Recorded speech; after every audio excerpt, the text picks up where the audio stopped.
heavily on the Federal Reserve to cut interest rates this year. The latest data from the Federal Reserve shows that M2 fell 1.3% in December from a year earlier, the lowest level since it began tracing the index in 1959. Specifically, the Fed's main measure of U.S. money stock, the broad M2's money supply, fell for the fifth consecutive month in December, falling by $147.4 billion to $21.2 trillion, which is the first time that the U.S. M2 money supply growth has been negative year-on-year.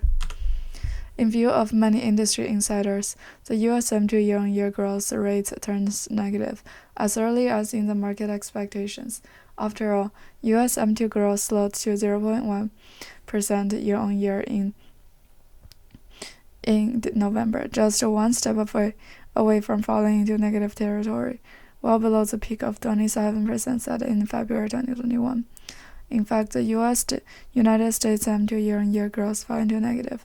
An important reason is in rising prices, and the Fed rates sharply caused the cost of credit under double pressure.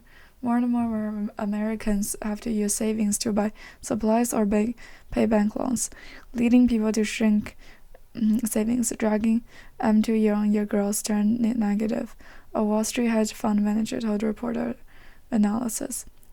The U.S. household savings rate has now plunged about 2.2% from 7% a year ago, the lowest level since 2005. According to the federal definition of the U.S. in the statistical data of dollar currency insurance, M1 is equivalent to the U.S. Treasury, Federal Reserve banks, and deposit money institutions, plus commercial bank demand deposit and travelers' checks, plus other deposits that can be paid immediately. M2 including M1 plus savings deposit plus small-time deposit plus retail money market fund share. Now the M2 growth rate of the U.S. turned negative. The industry is generally believed to be dragged down by the continuous shrinkage of public savings deposit. Wall Street investment institutions view. In fact, the plunge in retail money market fund share is another driver behind the negative year-on-year M2 growth in the United States. The Wall Street hedge fund manager told reporters specifically as the pace of Fed rate hikes has slowed since October. More and more money is flowing out from U.S. money market funds to Europe or emerging markets, increasing the outflow pressure on U.S. money market funds. But he noted that the negative year-on-year growth in U.S. M2 is prompting more Wall Street investors betting that the Fed may raise interest rates only once this year, by 25 basis points. The reason is that the negative M2 year-on-year growth means that the American savings deposit continue to shrink and the consumption power declines, making the future U.S. inflation decline beyond market expectations, prompting the Federal Reserve to end the interest rate hike cycle faster. Even some hedge funds are betting that the Fed will cut interest rates in the second half of the year, as continued decline in M2 year-on-year growth rate means that public savings deposits are shrinking, leading to continued weakness in consumer economic activity, which accounts for about 2 to 3 of U.S. GDP, forcing the Fed to cut rates as early to stimulate growth, said a Wall Street investor agency Interest Rate Trader.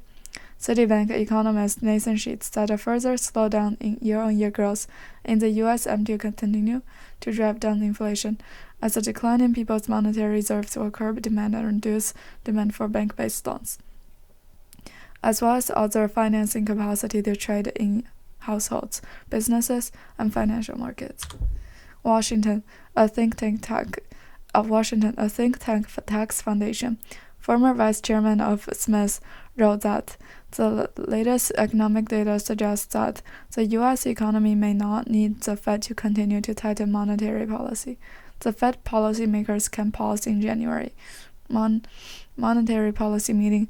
Through the analysis of more data confirmed that the money supply and the overall economy is close to restore balance. Fed officials view.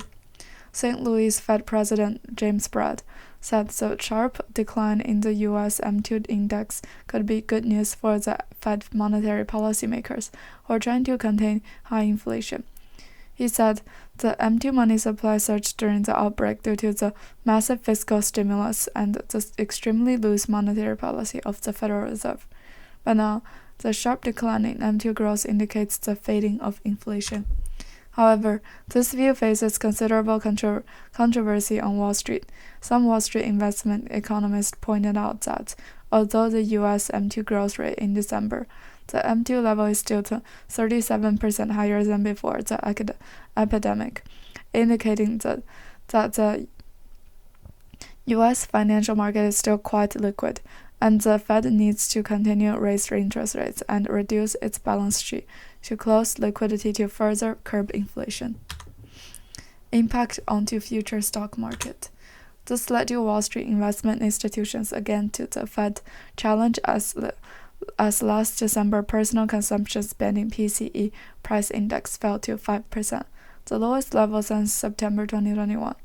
Combined with the M2 year-on-year growth turned negative, more and more Wall Street investment institutions are betting on the Fed will raise interest rates at the end of the March cycle.